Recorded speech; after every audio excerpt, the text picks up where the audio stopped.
I know that this outcome could be a lot better. I also know that you are smart, talented people with a long priority list. So, what's the bottleneck to this getting solved, right? Rather than like, hey, like make this happen. I really want to understand like, well, do you see this as well? Do you also think this is an issue? And what is it going to take for us to actually fix it? And also, why am I even involved? Like you all are really smart, right? Like, is there some block or some friction here that is preventing things from like naturally working? And I see now my role as a leader, a lot of it is just kind of moving things out of the way. It's like, well, like we wanted to do that, but then there was this issue and okay, maybe I can go make that issue go away for you if it is something that is really at an executive level. But that part of the job is really enjoyable, right? The spreadsheets part of the job is less enjoyable and I still miss programming, but I like I like being able to build an environment where people feel like they can do the best work of their life. That's really satisfying. Welcome back. This is From Startup to Grown Up. My name is Alisa Cohn, and today I'm thrilled to welcome Isaac Evans to the podcast. Isaac is the co-founder and CEO of Semgrep, the developer-first security company determined to make it expensive to exploit software. Now, my favorite conversations start out organically, and that's what happened here since we have some behind-the-scenes discussions about, well, I'm just going to say it, about love, how we express love to the people in our lives personally and professionally. From there, we talk about Isaac's company, Semgrep, and his journey from tinkering with code at MIT to embracing an open source tool discovered at a company hackathon, a pivot that sparked their rise to its current state as a Series D company. We dig into how he decides when to drop some costs, the way he makes sure he's delivering feedback to his team in a way that lands, and the rituals that keep him steady when crises hit. Speaking of crises, Isaac shares exactly what he did when Silicon Valley Bank collapsed the day their Series A closed. We also explore Isaac's 3-part framework for what he has to be great at to be a great CEO and how he's adapted his playbook for each stage of the journey. You're going to love this fun, inspiring, and practical conversation, so please enjoy my great discussion with Isaac Evans. I listened to your podcast with on Lenny's podcast actually yesterday. Great. Yeah, it was. Oh, well, thank you so much. What did you like about it? I've actually been reading a book that I picked up last time I was in New York called How to Be an Adult in Relationships. Have you heard of this book? No. It was randomly featured in a bookstore that I happened to walk into, and I was paging through it, and I was like, actually, I like a lot of the concepts in here. It's almost, this is the most nerdy way to explain it. It strikes me as a kind of decomposition of love into eigenvectors, right? Like, what are the things that we do that really make people believe that we love them? And that applies in personal relationships. It also applies in business relationships. And so I was listening to the podcast kind of thinking about, like, what are the ways in which we express love to the people that we work with? And the book has 5 A's that it decomposes it into: attention, awareness, appreciation, affection. And I have not read enough to remember the last one. And the fifth A to be named later. I love that because it's also about like love languages, right? Like how do we make sure people in our lives know that we love them? And I think there's like a total work context for that too. Absolutely. Yeah. I actually have a doc with the people who report to me where I've identified, hey, like what are their top 2 love languages? Just to remind myself that they're not mine. That's right. It's so great because they don't speak your love language and you don't speak theirs. So you've got to consciously remind yourself. Yeah, I love that. Well, Isaac, we're just going to roll right into the podcast on that note, because before you were an expert on love languages, right? You were the co-founder and the CEO of Semgrep, and you were at MIT when you kind of developed this, technology or developed your technical skills for sure, and you met your co-founders. So, like, tell us about like the founding insight of where Semgrep started. Yeah. Well, I first off, expert on love languages. My wife would take issue with that, so I just want to make that clear for the record. We're gonna delve into that later in the podcast. I'm a learner. And with Semgrep, the real genius of Semgrep actually, to be honest, was not my idea. Like, we had the kind of belief that in order for there to be a real transformation of the security space, there needed to be a tool that was extremely developer friendly and developer native. And so we were actually working on something that, we thought fulfilled those characteristics. And then one of the early team members who joined us from Facebook said, "Hey, I worked on this product at Facebook, and it was what we used for security for the first, at least 5 years of the company's existence. Um, we should take a look at it." And we were in this sort of hyper focused mode. So we were like, "No, like we're in the middle of a sprint here. We're not going to do that. Like we have our product. Like we are testing our hypotheses, etc." Um, and he was like, "Okay, okay." But the next time that we had a company hackathon, he kind of pulled this out and dusted it off a little bit because it only worked in these languages that were used at Facebook, PHP and Hack. And we were like, "Wow, like this is actually much better than what we were doing." And so we were at least smart enough to admit that we were wrong. And Yeah. embracing that, the first kind of meetup that we held, we were talking about like our previous product and this, like open source technology from Facebook, which was called Sgrep at the time, and we renamed eventually to Semgrep so we could get the domain names. And everyone wanted to talk about Sgrep, right? And so it was kind of instantly clear, hey, like this is the thing that people are interested in and excited about. And what made it so good was that it was really focused on, traditionally when you buy a code scanning tool, it's a black box, right? Code comes in, vulnerabilities go out. There's really no ability to understand, well, why did it detect that? Or actually, generally good detection, but not in this case. And I want to tweak it a little bit. And with Semgrep, the developers can edit these queries. It's kind of like a search engine for code, or maybe even like a spell checker, right? Hmm. And in the same way that a legal contract, let's say that you have a grammatical issue in the legal contract that could result in you getting screwed over later on. It's kind of the same with code, right? Like one line can be the difference between a secure application and something that is not secure at all. Wow. So, like, having that sort of, as you say, spell check or search is actually it's actually really vital to your product. Yeah. Absolutely. And And it and s enables creativity on the part of the user as well, because they can put in these search queries, write their own, and we have, thousands of rules that have been contributed by the community. So for instance, NVIDIA has written rules for people writing code that targets the NVIDIA platform. Terraform by HashiCorp, the HashiCorp team has contributed rules that target that, which is great. I love that. Wait, so just say very plainly what SemGrep does so that everybody really make sure they understand. Yeah, so SimGrep is a search engine for finding vulnerabilities in code. Mhm. And one of your tags is to make it expensive to hack into your software or maybe to hack into your system, is that right? Expensive to exploit software. Expensive That's to right. exploit software. I love that. So when you had your Facebook it's so fascinating. This happens all the time. Somebody says, "How about this?" And you're like, "No, we are focused. We are not chasing the new shiny object. We are going down the path on our thing." But someone's like, excuse me, we should do this." How do you decide actually when to follow up on something and when to say, "No, we're focused. We're staying with the course." I like that question a lot. In later years, we actually introduced a SemGrep award at the hackathons because in the original hackathon, SemGrep did not win the top prize or any prize at the hackathon. And so Wow. we um we introduced a special award to kind of pick things that we felt like were high potential, even though they were very outside of, hey, this is what the company is focused on at the moment.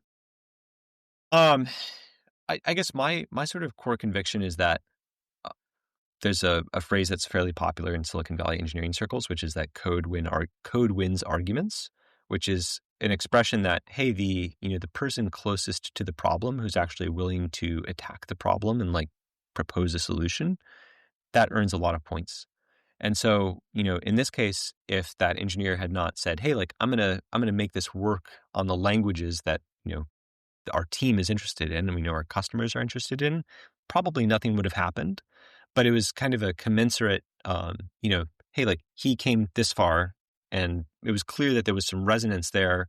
And so we doubled down on what was working. And I've always found that to be, that is a hugely powerful maxim, right? Like find something that's working, invest more, regardless of sunk cost or your preconceived notions about it. But, you know, that is a hard thing to do consistently for sure. I know.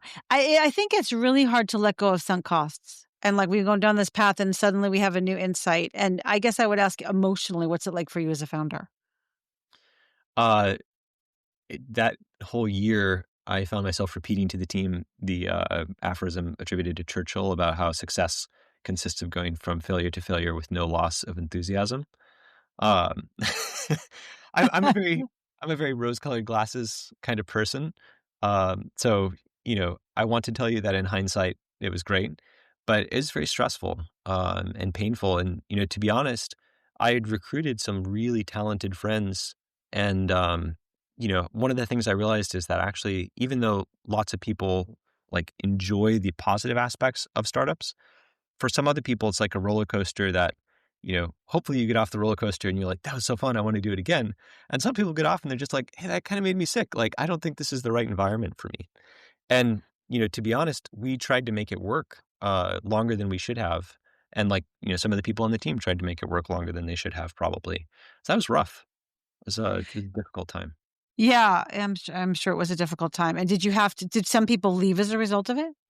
Yeah, a couple people did, right? And they were very talented engineers, like really, really good at what they did. And in the end, it was just like, hey, this is not actually I can tell you're not really enjoying the startup atmosphere. Like maybe it's just Right. this startup, but like that's not working out. Right. Tell us more about what the startup atmosphere is really like. And that's because those were in early days. And now, I mean, I just want to mention you're a Series D company. Now you just raised $100 million earlier this year. So it's, I think, easy to be like, ta da. But like, what is it really like in those early days where you think you're on the right path and you're not, and you got to change and pivot? And like, you really have like emotional, I mean, growing pains, but also really existential threats. Like, what's that like? Uh, I think there's a lot of rejection, right? Because some people when they start companies, they already have a brand and a career established, right? And so, the VCs will be tripping over themselves to try to give money to if person X announces they're doing anything. And we didn't have that problem from a VC perspective. We were very fortunate that way to have some really fantastic investors, Satish Dharmaraj from Redpoint, Jim Getz from Sequoia, who were like very well established names. But it was still kind of like nobody knew who we were, right? And so we were relying on the brand of other people to be like, "Hey, like we'd love for you to take a look at this technology that we've been building." And we also were really deeply convicted that we wanted to get developers to be using the product. So we didn't want it to just be, "Hey, security teams are excited about this, they're going to buy it." We also wanted something that would have popularity amongst developers. And so this is everyone, at the company remembers that we had this dashboard where the company's singular goal was 256 weekly active users, which is 2 to the 8th power. Um, and, we were like grinding our way towards that, right? And, one of the co-founders went on a blind date to acquire a user. Wait, User tell was us not what the happened. date. It was a friend who was like, "I will become a user if I can set you up on this blind date." And so Oh, it was okay. just, like we were really trying to figure out, hey, like what is it going to take to like create a spark here? And now we have millions of monthly active users. Amazing. Yeah. But I think all of us who were there remember just how much of a like slog it was. Cause for the first like 2 or 3 iterations, we got to like 100 weekly active users and then like could not get past that. And we were like, Yeah. well, if we're just being honest with ourselves, what we are building does not yet have product market fit. Time to reevaluate. Yeah. And so then that's when you sort of were open to your employee who had built what they Right. built at Facebook? Yeah, Yeah. exactly. And that was the unlock for you? Definitely. Yeah. I can imagine it's so frustrating because I mean, I know it's very frustrating because you're like building this thing and you can see the vision of it, but others don't necessarily see it. And I think you had some other, so I want to understand what happened when you adjusted your business model, because of course you've had ups and downs. And of course, if you couldn't make the product work, it's like, that's not working. But then suddenly you've active users, but then you sort of moved from an open source, you moved away from your open source environment. Tell us what happened and what the repercussions were. That's a good question. So first off, the license for Semgrep actually has not changed. The engine was LGPL at Facebook, which is an open source license. The engine is still LGPL. We removed some of our experimental features from that engine because some of our competitors were actually using the experimental features, and we were like, "Hey, this is A, doesn't make sense for you, and B, doesn't make sense for us." And we removed like one feature, the fingerprinting, that was not that big, but we wanted to make clear, hey, like SimGrep is not really for the use of our competitors; it's for end users. And competitors were unhappy about that and made a bunch of noise about how we were changing the license, which was not true.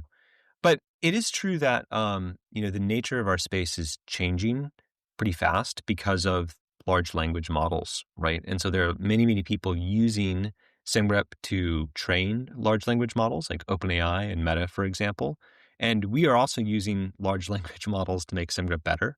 So, there are tens of thousands of rules that we've written now, and not yet a majority of them written by LLM systems, but a like massively increasing rate of LLMs generating these, and a rule is basically just a search query on the code. And then a human reviewer comes at it and is just like, hey, like, does this make sense? But that is a transformative impact, I would say, for us. That's a Yeah. huge deal. And so that means that, there's things that the kind of like core matching engine, which is the open source SemGrep, is almost like feature complete. And the real innovation is happening on the like the boundaries of what people are using on top of that engine with LLMs, including us. Hmm. So what is that? Just translate that to me in terms of what a user, what the user experience is and how that relates to open source. And also when you talk about your competitors making noise, like tell us more about kind of how that happened and how you handled it.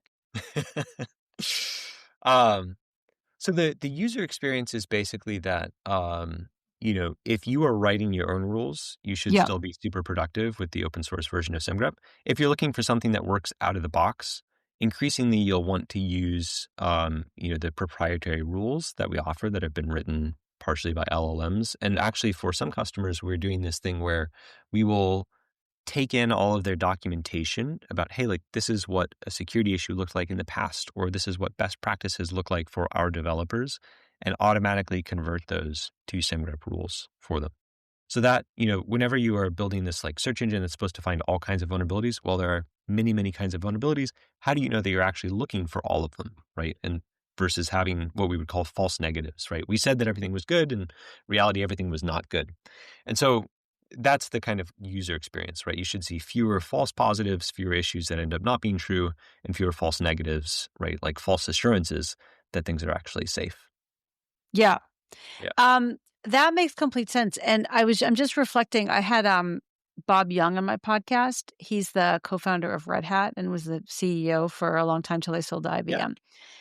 And I sat next to him at a dinner, which is how I kind of enticed him to come on my podcast. And he explained to me and then explained to all of us on the podcast like the whole business model around open source, right? And also how do you sort of think about like how you can do open source? And basically it's like, listen, if you want open source, great, take it. But if you want process and support and like you're saying, rules and like service, that's when you want to pay for the product. And yet the open source community around it is still very helpful because it's contributing and learning kind of together.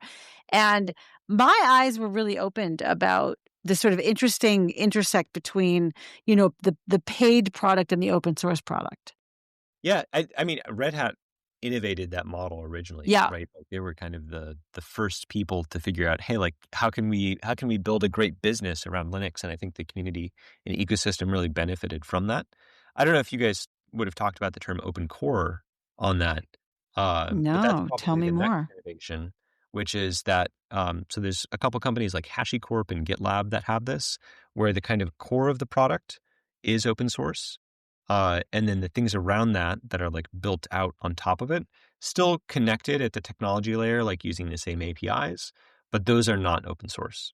And so that actually is probably the best descriptor even of what we're doing, because it's not just a services thing.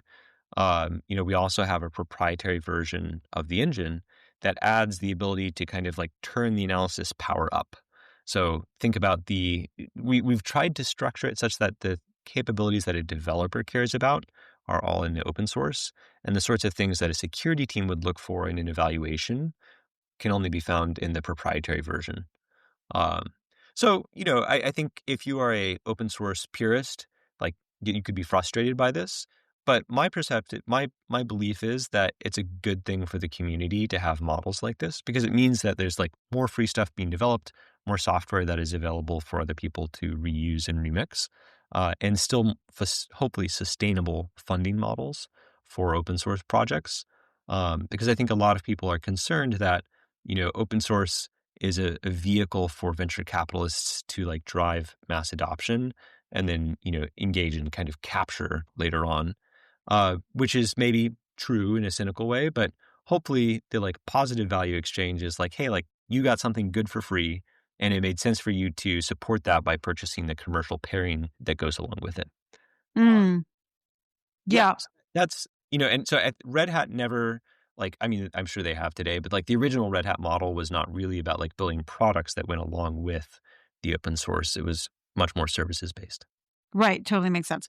So when you got this kind of like, I don't know, upset at like people write on the internet, everyone's mad at you on the internet or whatever. I mean, I had DHH from Basecamp on my podcast, and Yeah. he talked about that the moments where he and Jason sort of came out with their edict, which is we will not be talking about politics on work channels anymore. And like the disaster, like as he said, everyone's yelling at you on the internet. And not only were they yelling at him and his co-founder, and they were kind of like, we're used to being yelled at on the internet.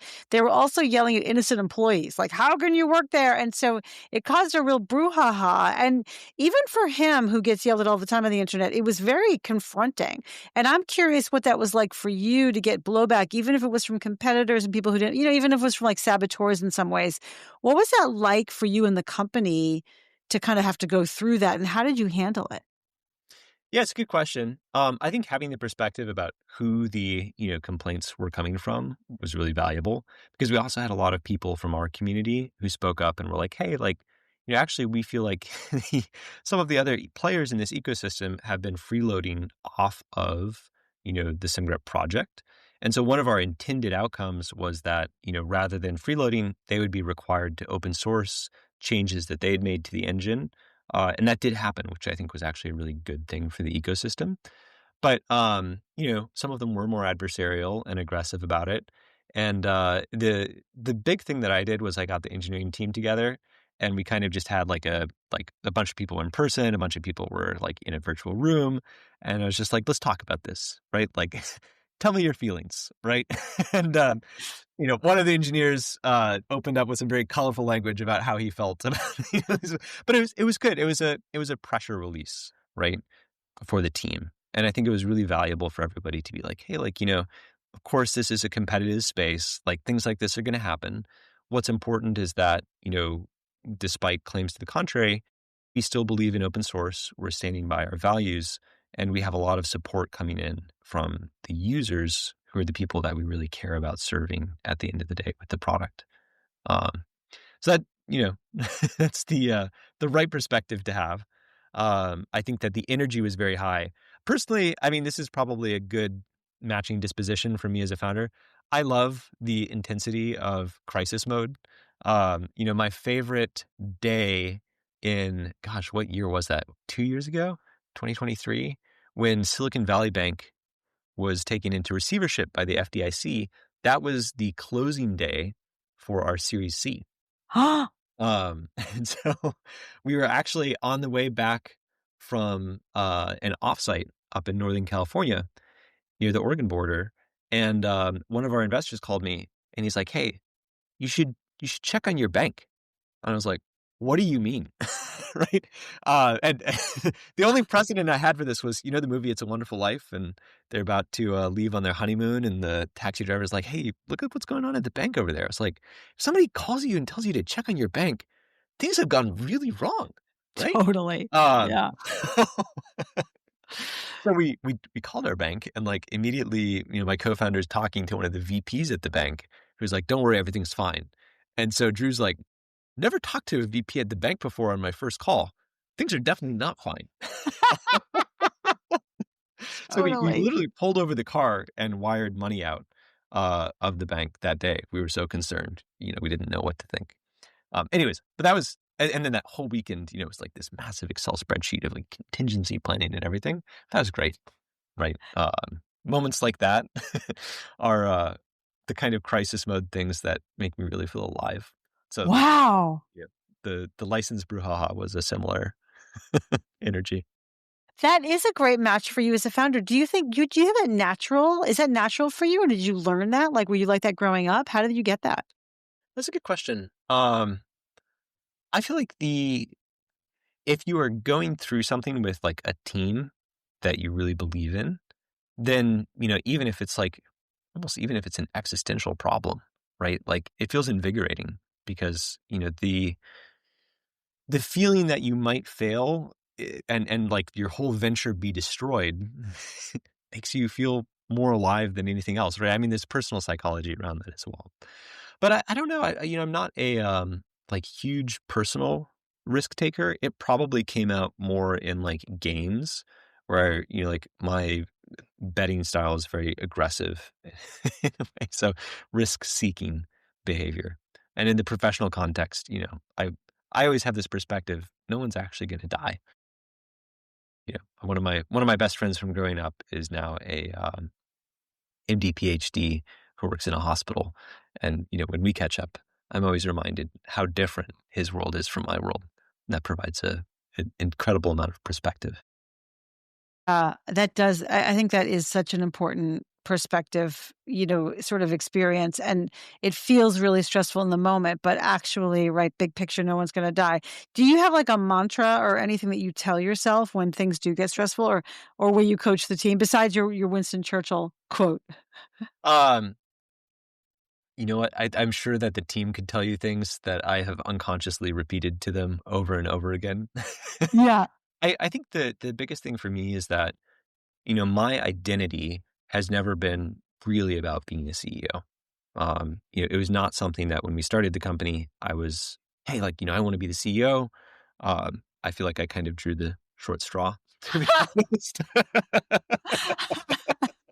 Not it, not it. uh, Oh, wait, what? and and that means that, when the business is threatened, I'm really confident that like my identity is not, wrapped up in this thing in a way that would destroy me if it was destroyed. And I've always, I'm lucky to have a very loving partner and family, friends who like support that in a really powerful way as well. The one mantra that I have thought of though that comes from one of my mentors is never confuse it's not working with I'm not working. And I have actually, on reflection, repeated that to quite a few members of the team because I think that is a really powerful statement, especially in a startup where by the nature of startups, many things will appear to not work for a long time before they start to. Uh, and so being able to maintain that clarity of separation, and also for me, if I'm your manager, to tell that to you is really valuable. And actually, just on Monday, we were having some conversations about there's some efforts that have literally taken a year, and we knew it would take a year to start paying dividends. On the marketing side of things, and it's like, wow, like that is really working now. That's awesome to see. But it wouldn't be true if the leaders working on that had burned themselves out with the perspective of like, I'm a failure because this isn't working over and over again.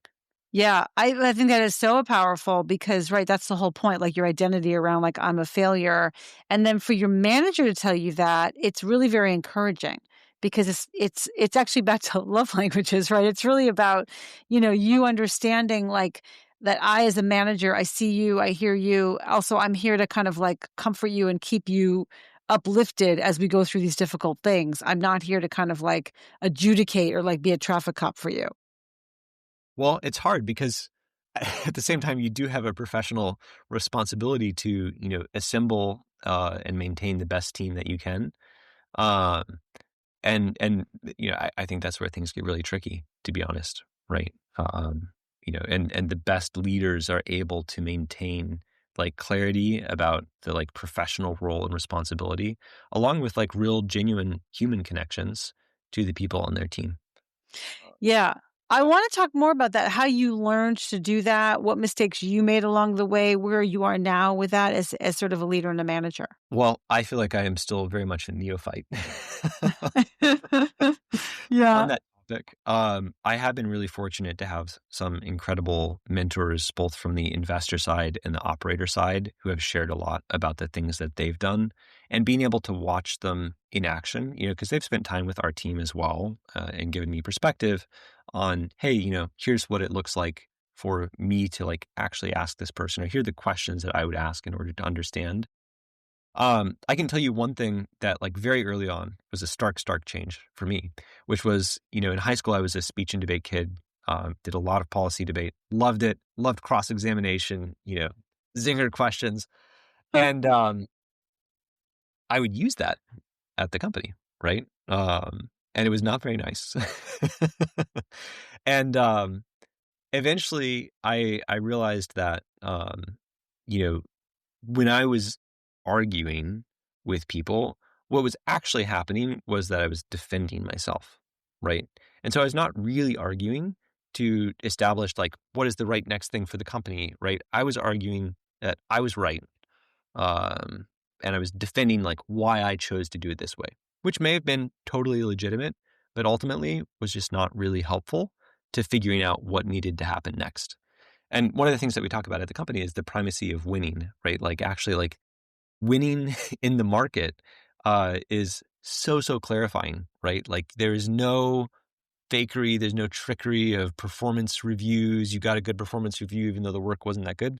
The market will kind of slap you around, right? And like when we were sitting there with 100 weekly active users, it's like there's no way to get past this, right? Like there's only figuring out the right product to suit this market.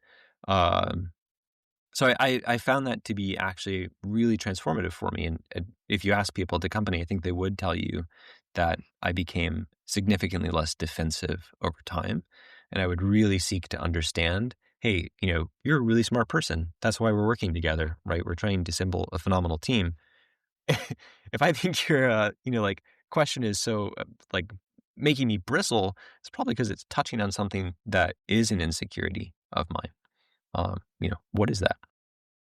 So self-aware. It's very helpful to sort of like like examine your own biases and your own triggers and to see where they're kind of leading you astray and then making those course corrections with your people. Right. Yeah. I think the other thing that I really have enjoyed learning how to do is give and receive feedback. And there's a fantastic Stanford class called Touchy Feely. Yeah. I know Carol. Yeah, Mhm. yeah. And so we've Mhm. actually had, one of the former lecturers of the class came to our company and, like, did a workshop from the class with the team, and this was actually pretty fun. We had another startup who we're friends with. They came in and did it so that when we did the pairing pods, it wouldn't be, with people from your team. You could do the scenarios of giving feedback with people from the other startup so so that there That's wouldn't so be that brilliant. overlap.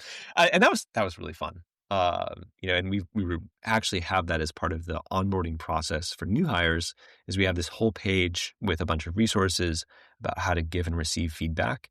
Because I find that especially for people who have not experienced a healthy feedback culture or for people who have only worked at big companies, it's easy to just be in this mode. I have so many friends who are at big tech companies where, say you join a bad team at a big tech company.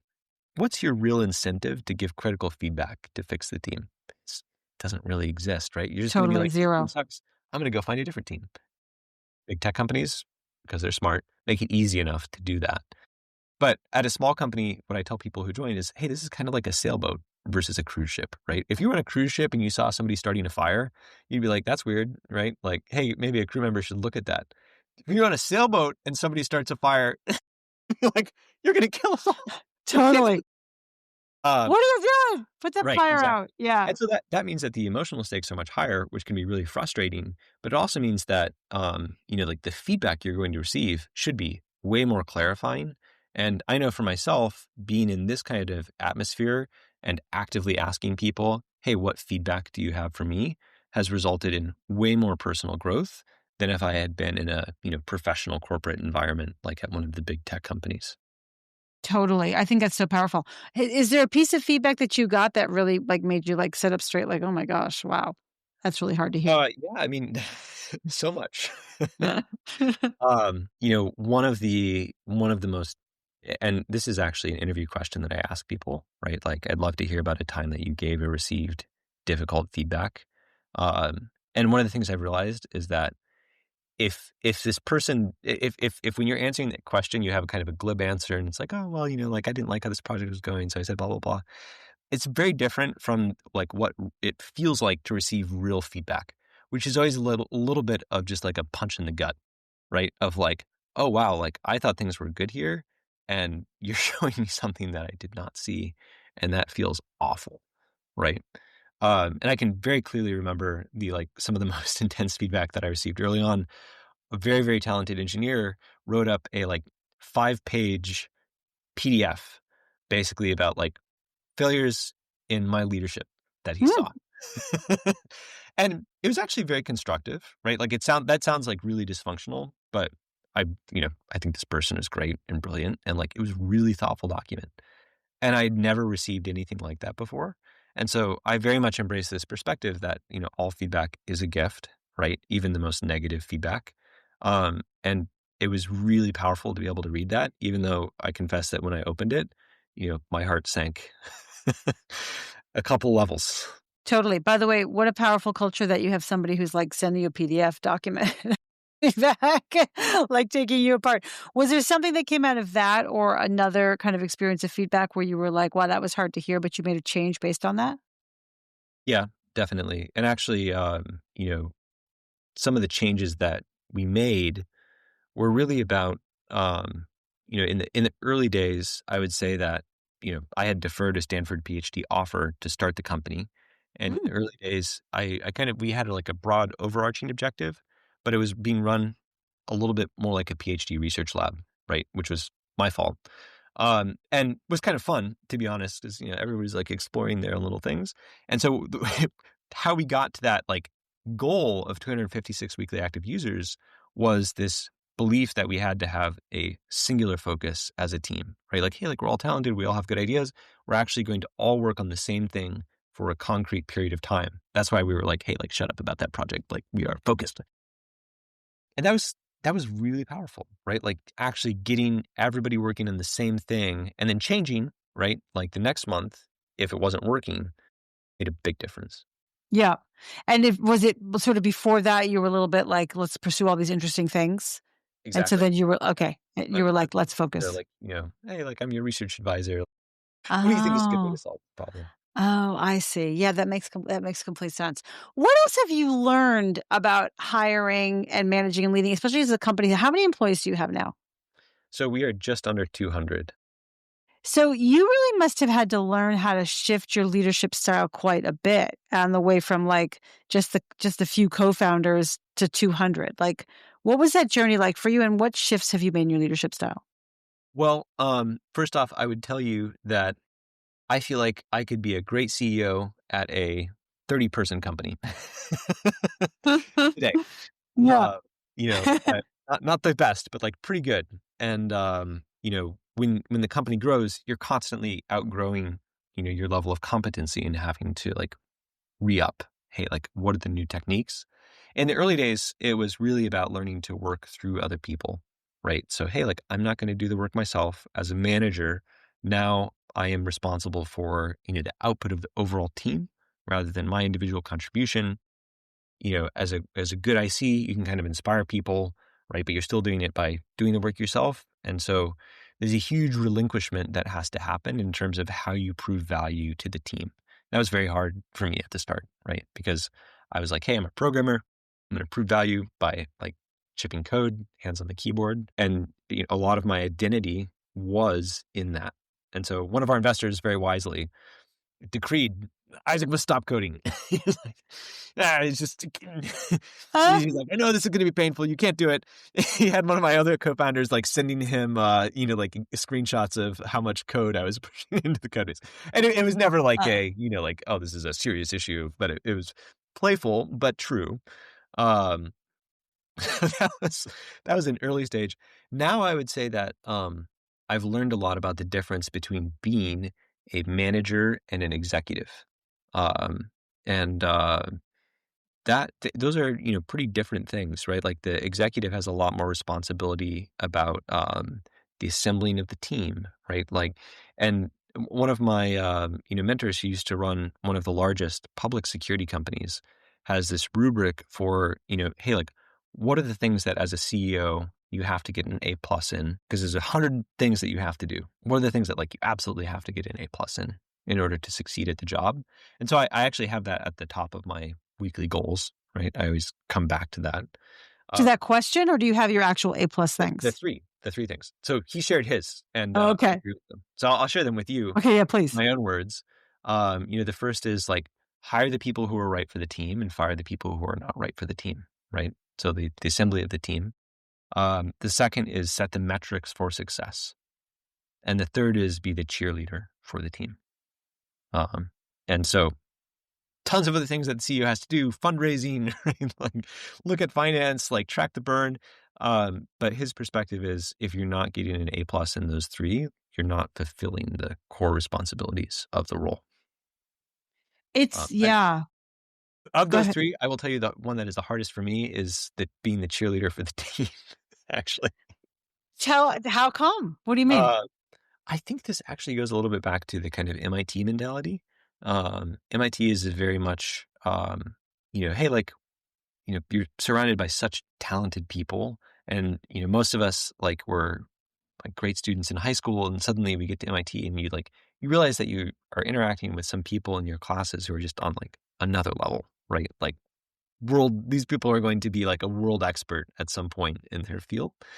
Um, and that I think creates an attitude of like, hey, like, it's like, you're never gonna quite get to, uh, if good enough is not there, right? Like, we're striving for perfection, and you're clearly not there, and so, like, you can always do better than you have, and so, like, the perfectionism and, like, drive towards perfect is really, really extreme, and I think that has made it hard for me to basically say, "Hey, like, actually, I can tell that you are doing the best you can, and I wanna celebrate that," and so, what I've described to you previously is me trying to compensate in a lot of ways for maybe my nature and some of my nurture in that environment.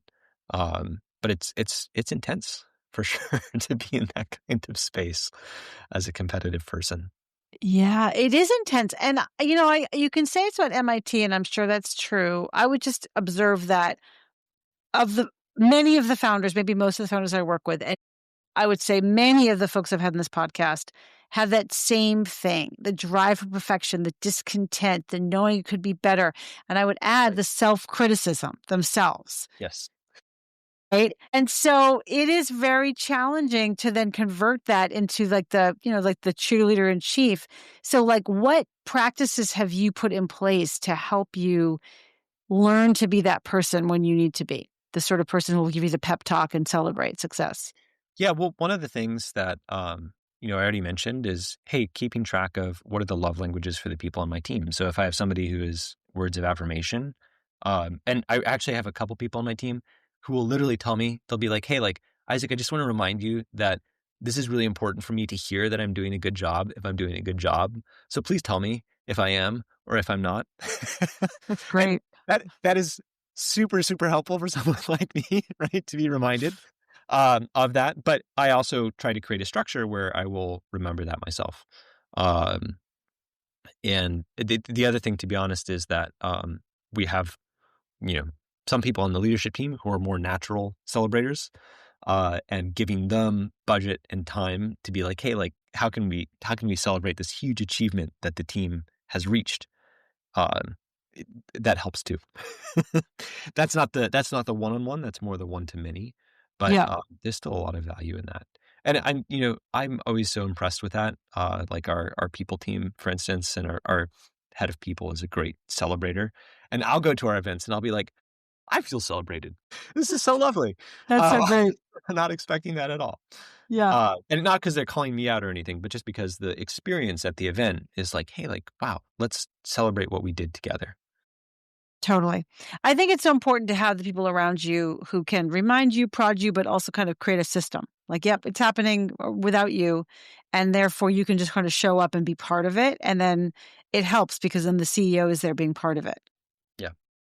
But one thing you talked about is, sort of learning to be the difference between a leader and an executive. And I mean, also you talked about like, you could have been, a researcher in a lab, right? And a PhD student and running a lab.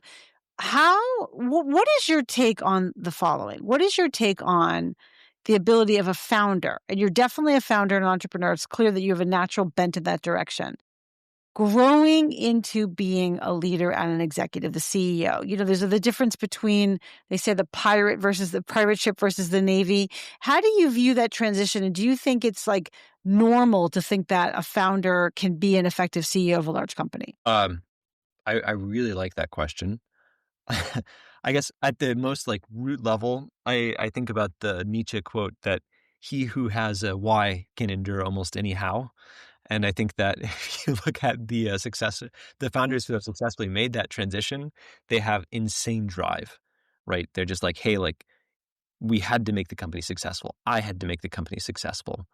And I didn't think that I could get another CEO in here who could do that. I also have that drive. So far I've assessed that I don't think we could bring in another CEO who could be more successful, but there are plenty of examples of that. And to be honest, actually the security space that's more common than other spaces because the security go-to-market is often like a traditional enterprise. You want someone with a lot of sales experience. And so you often see, hey, like founders come in, they get it to a certain point, boom, okay, it's time for the professional sales leadership to take over. In our case, because we've had a more bottoms-up go-to-market, that hasn't been the case. It's also become less common, I would say. In the past 20 years, it used to be that was a very common Silicon Valley playbook. My initial impression of Sequoia was that they fired CEOs a lot. Yeah, Um, I hear you. but There's a trend right now, I think, towards keeping founders in place, right, if you for can. sure. Which Yeah. which I think is overall good, right? Because I feel like professional management also has a bunch of weird incentives.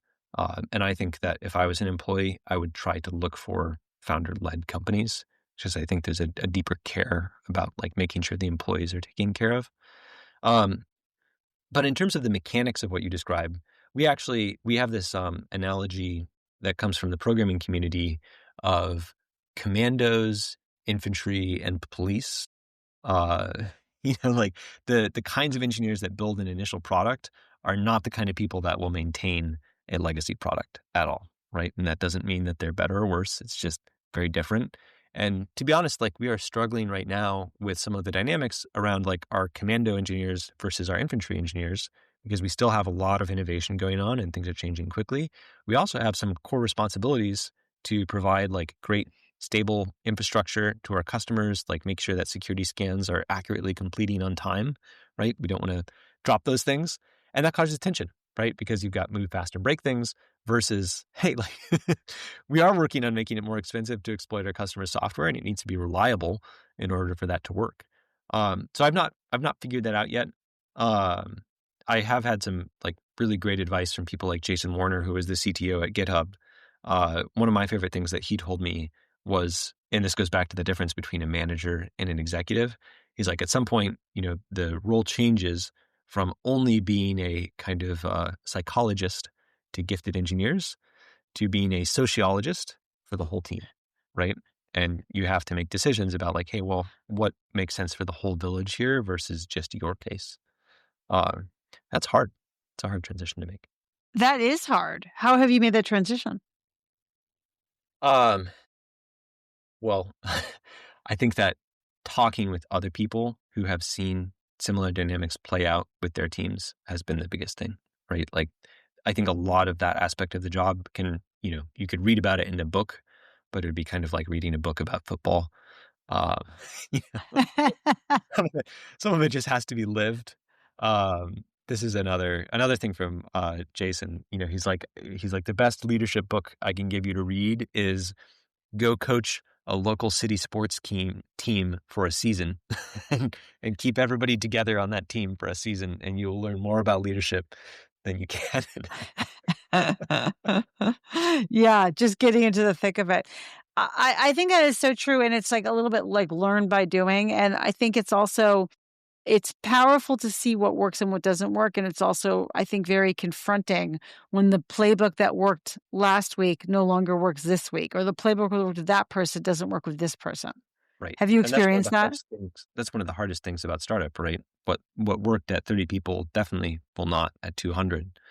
I'm sure you've seen plenty of that as well. I would love to hear your answer to that question, Alyssa. Just you know, you're in a rare position to be able to sample a lot of different cultures and organizations as well. And sure you've seen people make that transition successfully, or maybe not. Also, Yeah, well, both make it successfully and then also make a lot of mistakes as they make it successfully, right? So I think like the first thing to know is that you will make a lot of mistakes along the way. You just will. And not to take that to be discouraging, but actually realize that's encouraging in a way like, yep, I'm trying new things. It's really challenging like that. And then I think the self-awareness is so important. Like what you were saying is I'm not great at celebrating and yet it's on my top 3 A+ things. So I better freaking change that, right? I better trigger myself to do the celebration or have people around me who are gonna kind of remind me and poke me.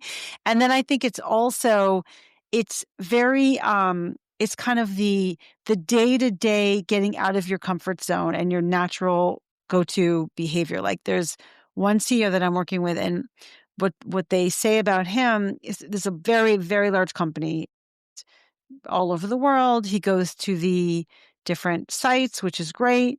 He meets with a bunch of people, which is great.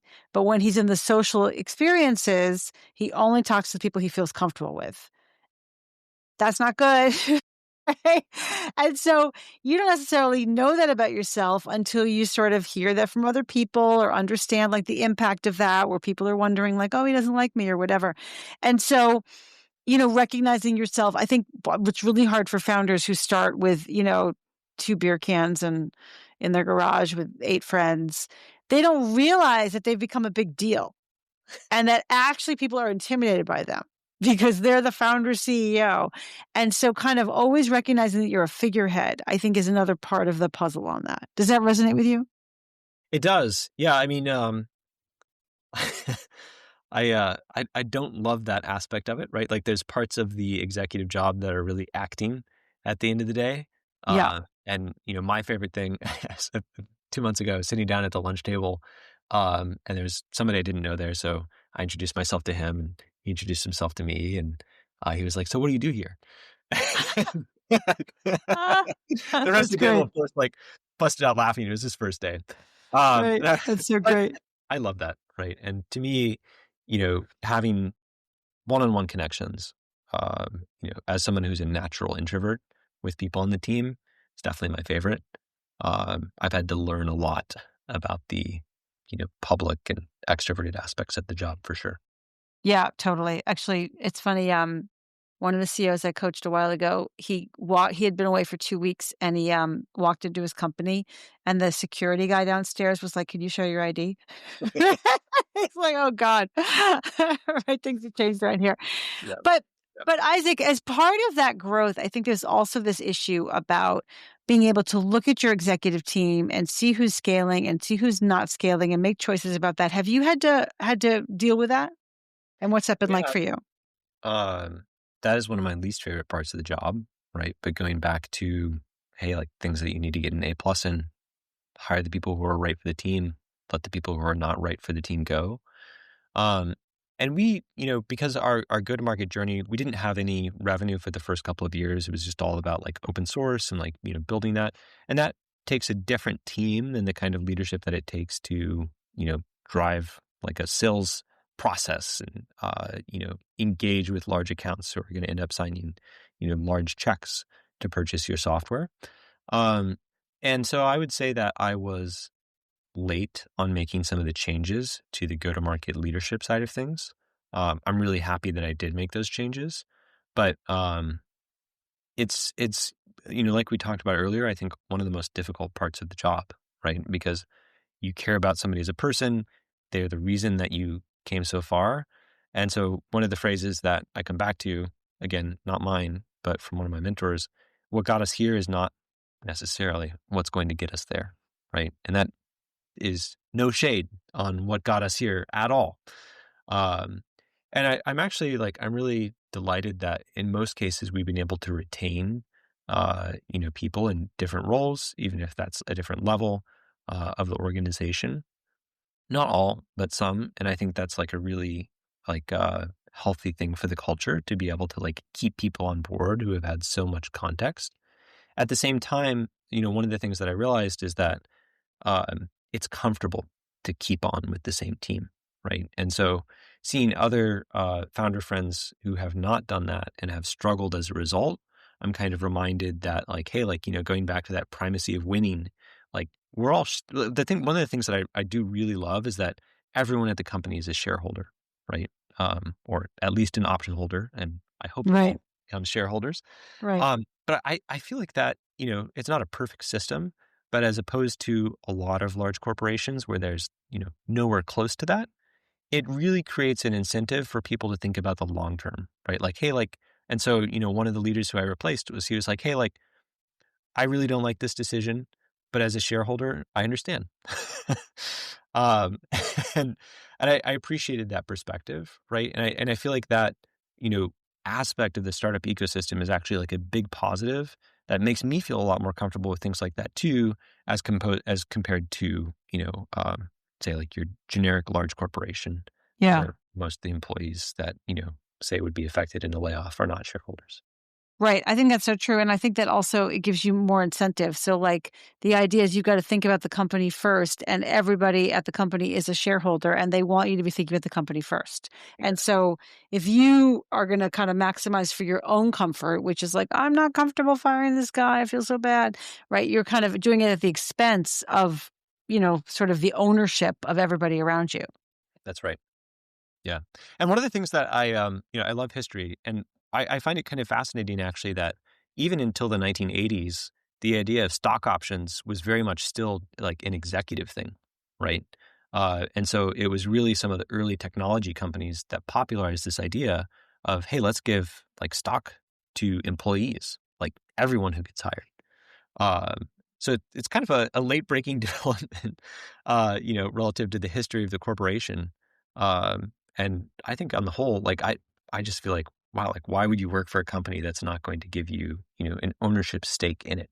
It seems great. Yeah. Yeah, totally. I think I can see what you're saying. We sort of think it came factory installed, but no, actually, it's kind of new. That's amazing. Right. Now, Isaac, you have partnerships, if I'm not mistaken, with Replit, Cursor, Lovable. Is that right? There's an official partnership with Replit. Uh, Okay. there's nothing official with Cursor or Lovable, but we do have Okay. integrations that, if you are using something like Cursor, click to install, and there's a bunch of users who have done that. Okay, I stand corrected. Good. I think my point in saying that was like you're in Silicon Valley, you're dealing with all like the vibe coding people, which need security for sure. And you're also, you're pretty attuned to what's going on in AI. So, like, what is your view? Could you narrate the future for us? Not to put you on the spot, but like, just tell us what's going to happen with AI and then we'll know. Well, I'll scope my prediction a little bit more narrowly. Yeah. I think that you know, it's easy to dismiss vibe coding as, hey, like these people have no idea what they're doing. I actually think that it's something more profound than that, right? It is a new layer of abstraction that the next generation of developers will use. And so in the same way that most of the engineers in our team have never had to look at assembly language and, people who wrote assembly language looked at people who used, these high level languages like, what you don't really understand, like all these abstractions, what's going on. That's true. But the productivity gains of writing in these high level languages is so insane that that is where the, like new generation of developers went to. I actually think like vibe coding is exactly that. And so, it's the original definition of vibe coding was kind of like, close your eyes, you never even look at the code. I think that people like the more senior developers will still like look at the code to verify and see what's going on. But the advancement in models will be sufficient that there will be a whole class of developers for whom which looking at the code is really optional. And that is good news for security companies because, even if models are trained to eliminate the kind of most obvious security flaws in an application, ultimately security is just a feature that gets added to an application, right? You could ship faster if you don't care about security at all. And in fact, it might be inappropriate to dial security up to 11 before you really have the need for it. And given that a developer is kind of a voltage gap between like, hey, like how do I get from A to B in the like most direct possible way?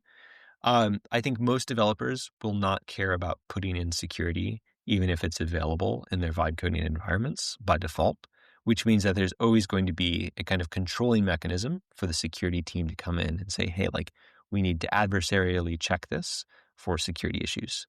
And also, we know that security issues are generally linear in number of lines of code, and the vibe coding agents spit out a lot of code. So that just creates a lot more complexity that can be, like fertile ground for the discovery of security issues.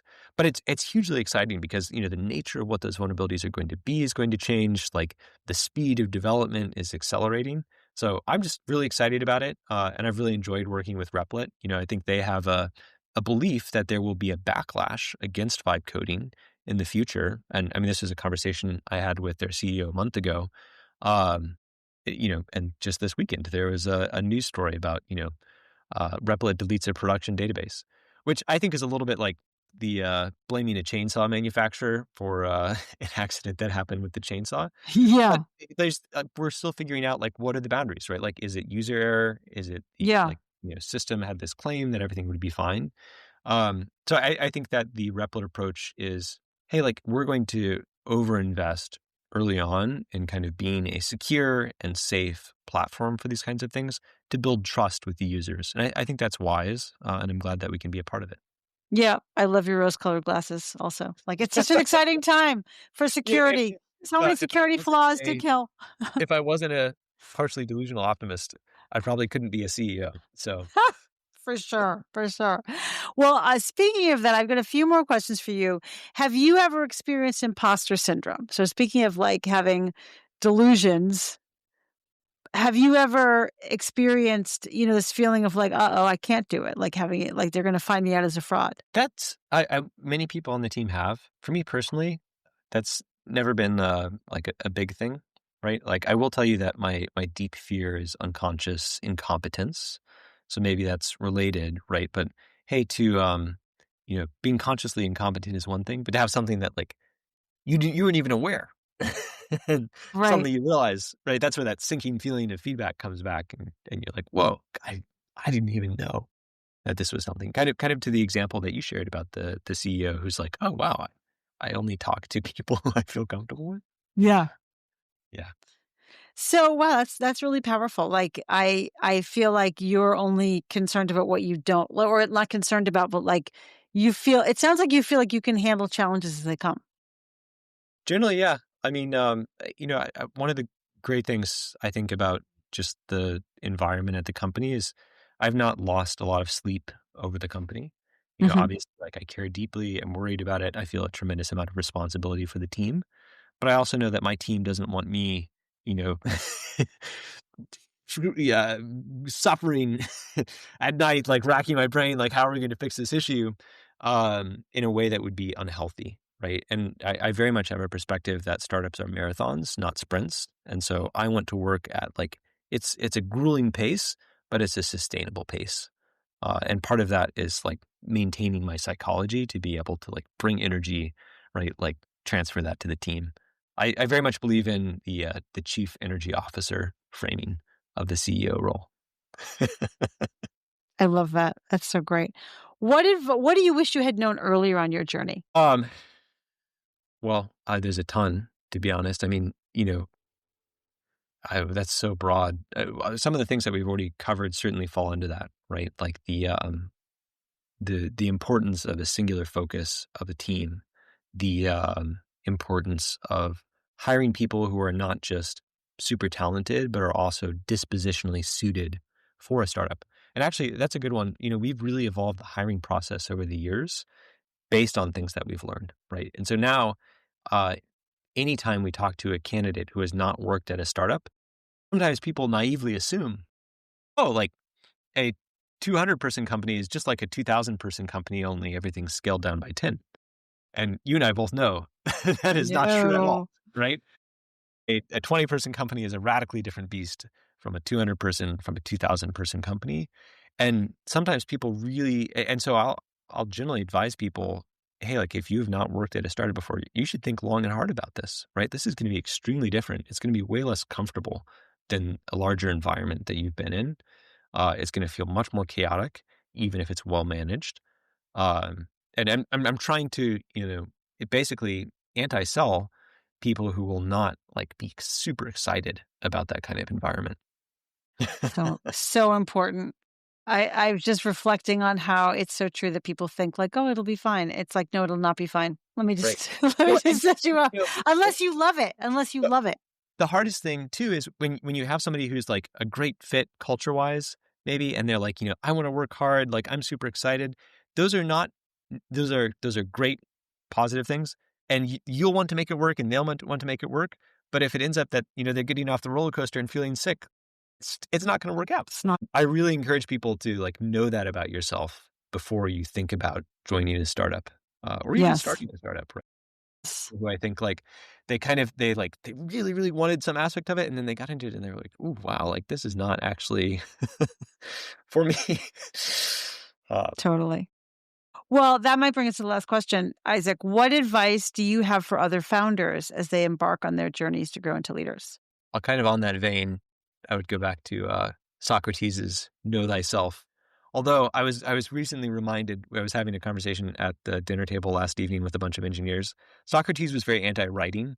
He thought Really? that writing would destroy the like ability to memorize and recall information that was so huge in oral cultures. And so we were talking about our company runs almost 100% on Slack, very little email. So we were talking about how how Socrates would react to that. you know, big negative for him, I'm sure. But really knowing yourself as a person, right? And like, hey, like, what do I really want? Wow, if you are clear on that, you will be able to really see through, and you will like naturally solve a lot of problems.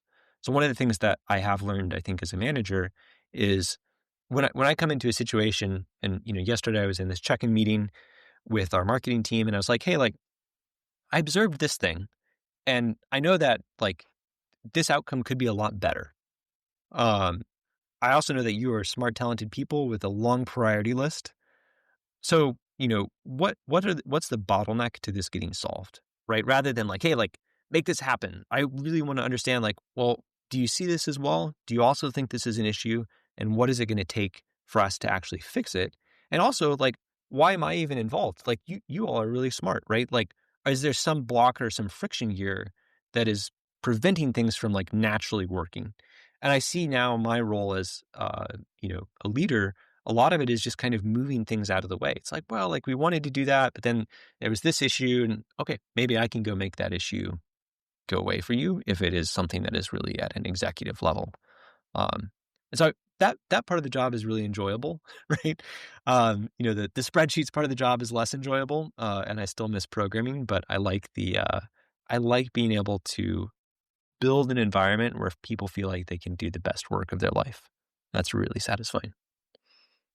I love it. Isaac, thank you so much. What a great conversation. I really appreciate your time today and talking to us and sharing your lessons learned along the journey. Well, thanks so much. And it was a pleasure speaking with you as well.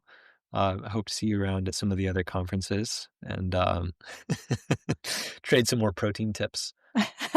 I love it. We bonded over protein and muscle building. Thanks, Isaac. All right. Thanks for listening to From Startup to Grown Up. If you like what you heard, give it a review on Apple Podcasts so other people can find it. And if you know of a founder or someone else who is meant to be on this podcast, drop me a line through my website, alisacohn.com.